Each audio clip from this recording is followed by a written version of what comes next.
আরেকটি মামলায় আপনারা জানেন যে এটাও একটা বাটা থানা হত্যা মামলা।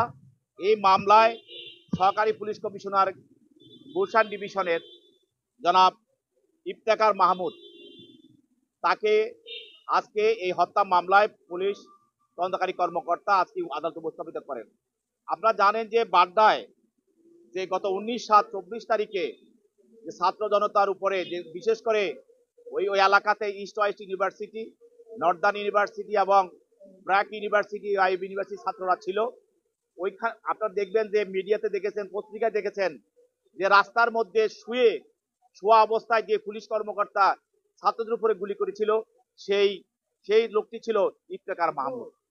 আজকে তাকে এই হত্যা মামলায় যিনি মারা গিয়েছেন, সেখানে নিহত হয়েছেন সুমন শিকদার, তাকে গুলি করে হত্যা করা হয়।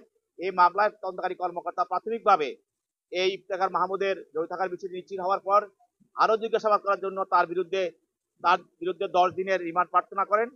বিজ্ঞ আদালত তাকে 3 দিনের রিমান্ড মঞ্জুর করে তাকে এই দুজন আসামিকেই তদন্তকারী কর্মকর্তার হেফাজতে প্রদান করে।